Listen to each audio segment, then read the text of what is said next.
Hi class, I am back this week with a video announcement as well as a uh, little overview of the chapter readings for the week.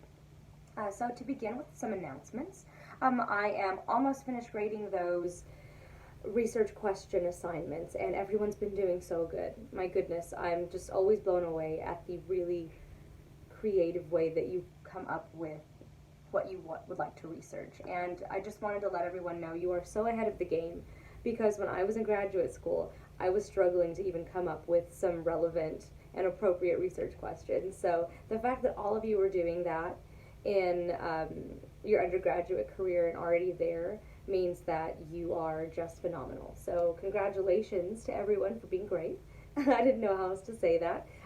But you're on the right track. If I left you a voice memo or any text comments that concern you or have you worried, reach out to me. Nothing I said was to worry anyone. I just wanted you to make sure that you're on the right track so that the paper is also on the right track. Coming up next due is your annotated bibliography. And one thing I wanted to tell everyone across the board, make sure that you're focusing on those journal articles from the communication studies world. It's totally cool if you have a couple psychologies or like for some of you that are doing education type topics or speech therapy type topics. Of course you can embed other ones, but make sure that you also have a large amount that come from communication studies because that's going to really help keep you focused on making sure that your topic is where it needs to be and the discussion is relevant to the study of communication. So those were my announcements for this week. Now I will get into the chapter readings. So for what week are we on? 4. For week 4 you had chapters 12, 16, and 17. And all of these theories have to do with really similar ideas based on interaction. So those everyday interactions that you have with people, your coworkers, your family members, your friends, people at the grocery store. And these are really interesting to me in interpersonal communication because the more I am, forcing myself to go out and do things in everyday life and not get my groceries delivered to me and not, avoid society altogether, the more I think about this stuff and how much it applies. So I'm going to start with chapter 12, communication accommodation theory. And the very first statement that is made in this chapter is one that I immediately underlined because it was so relatable. So it says, people can vary their communicative styles to reflect their personalities and temperaments, roles and relationships and social identities. So communication accommodation theory is talking about how we change the way we interact with people. It might be the accent that we use, it might be the vocabulary that we use, or the way that we express our ideas non-verbally, like the facial expressions or our hand gestures. And I think we can all think of a time, or at least a person or a group of people, where we do accommodate to them. My best example are my students. I make sure that I am speaking in a scholarly tone as much as I can. But then I switch and make sure that I can embed real life ideas and examples. And so sometimes my accent might change if I'm using a certain slang term. My facial expressions might change. So I can feel myself accommodating my communication based on the tone of what I'm talking about. And I've also been told, and I tell my fiance as well, that he will change his accent depending on who he's talking to. So this is just something that is done and is actually seen as a positive thing. Accommodating who it is that you're speaking to shows them that you want to make sure that there aren't any gaps in culture. You want to connect with that person. The second section after the introduction of this chapter talks about the intellectual traditions of communication accommodation theory, and it talks about how we've been paying attention to this growth of new language in media. And I immediately thought of internet culture, internet humor as well. So there are inside jokes that are now popular among a certain age group or a certain social media user that used to just be something that you had with your own friends, and now it's a bit more global. So that's really where the tradition of communication accommodation theory came from, is how we accommodate to the groups of people that we're talking to. But CAT, as they call it, is a theory that also helps us understand the motivations for why we communicate the way that we do. And on page 163 of the book, it talks about the two different types of convergence that the theory defines: upward and downward. So upward convergence is when a speaker adopts another's more socially acceptable communication style or preference. And then downward convergence is when a speaker adapts to match another's more stigmatized speech pattern. So downward is, for example, the book gives this example of when a doctor will stop their jargon and actually speak to you and try to explain it, your condition or whatever it is that they're talking about, to where you'll understand it. Upward convergence were to be if doctors got together and started talking, their own little language based on, whatever medical terms that they're thinking about. And then the book talks about non-accommodativeness. And this is something that I also notice, especially in student emails. So for this class, I don't have any issues. You are all very professional. But when I am dealing with, especially my younger students, dual credit students, I have students as young as 14 years old. And I get emails from them that seem as though they're a direct message on Twitter or a text message, as if they already know me. So there's no introduction, there's no, formality in it. And it annoys me, but at the same time, I've eventually had to come around to realizing, they're doing this from their phone, and not everyone has been taught how to send a professional email. So then that's when I start to have to explain those things and make sure that they understand that accommodating to a supervisor or to a client or to an instructor is going to just be all around better for them. So those are some of my examples for communication accommodation theory. I now want to move to chapter 6. I think it's 16. Give me a second. It is chapter 16, expectancy violations theory. Sorry, I'm really bad with numbers, so I cannot remember numbers very well. Ideas and names I'm much better at. So expectancy violations theory is a theory that explains how we react and communicate when unexpected things happen. So they were developed to explain how communicators identify, interpret, and react to situations based on the expectations we have for that interaction. So if you've already read about imagined interactions, think about you have this meeting that you have to go to, and you've gone through it in your head, how it's going to go, what you're going to say. You've even thought about, the goals that you might have for that conversation. And when you get into that meeting, it's really abrupt, and it didn't go at all the way you thought it was going to go. I think we've all been in a situation like that.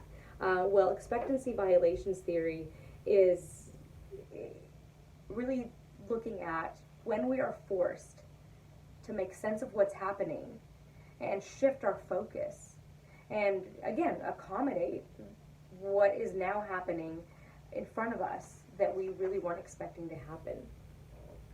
So on page 221, it then flips to interaction adaptation theory, which is really, really similar to expectancy violation, except it has some caveats. Most importantly are a couple of patterns that are kind of mapped out. It's just, I believe it's two. So one of them is reciprocity, and the other is called compensation. So reciprocity is whether the response reflects a matching or reciprocal behavior of a partner. And then compensation is if a response involves behavior that appears to compensate for the behavior of the partner. So this theory is essentially saying we typically react in two different ways. We either reciprocate or we compensate. And those two patterns remind me of when I'm in an interaction and someone all of a sudden is being really rude or maybe confrontational, and I wasn't expecting it. So I have found myself reacting in either one of those patterns. I'm either reciprocating, I'm rude right back, like, what do you think you're doing? Who do you think you're talking to? Or I'm compensating. So I'm trying to calm the situation. You know, my eyes might get a bit bigger, my rate of speech might be slower because I'm attempting to compensate and calm them down from whatever, you know, emotional state that they're in. So that is chapter 16. Of course, there are a lot more details, but that's just the kind of the meat of the theories. And you kind of start to see how it's important to be able to look at these theories and think, okay, do I align with them? And what research questions might I have that span from these theories? So the final one is chapter 17, face theory, which is a bit more of a dramatic theory that takes you into this world of all of our interactions are some type of performance. And that's what face theory is, and that's why you see the dramatistic approach being mentioned in this chapter, because it's saying we are all actors playing a part. And, you know, our own true face is rarely, if ever, shown to other people in interactions. So on page 229, the authors of this chapter state that Goffman, the theorist for face theory, was trying to make it clear that no matter what unique characteristics people may have in their psychological identity, all people have a social self, or like a public image or a face that we display. And going back to my really young students, my 14-year-olds, I see that in middle school and early adolescence, identity is really important. And that sticks with us in adulthood. I remember myself at 14, now that I'm in my 30s, it's like, you know, I was trying to figure out who I was without even realizing it. And I think that's that psychological process of developing your face and who you want yourself to be in this world. And that also has a lot to do, it's like a nature versus nurture kind of thing, but we all eventually do decide. And so I do agree with that. But the main goals of face theory is to, again, consider the fact that everything that you do is presenting that face. The interactions that you have are like a performance. And I caught myself doing this earlier this year.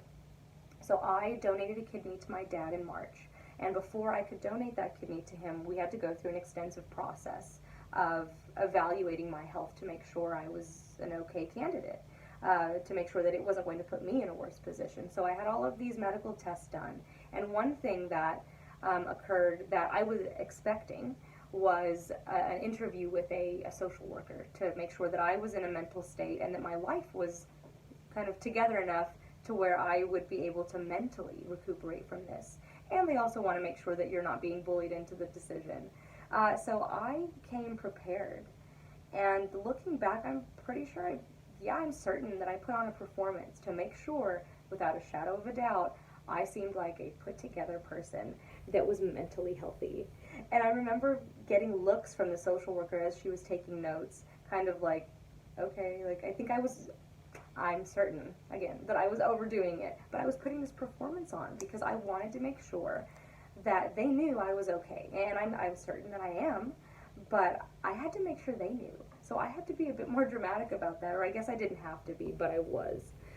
So I encourage you to think about a time when you felt as though you could feel yourself putting on a performance to put this face out into the world. On page 233, there is a section about face theory and how communication is conceptualized in face theory. Because this one is really, it can be really heavy on the psychology part of it. So this section is important to spin it back to why we study it in the communication studies world.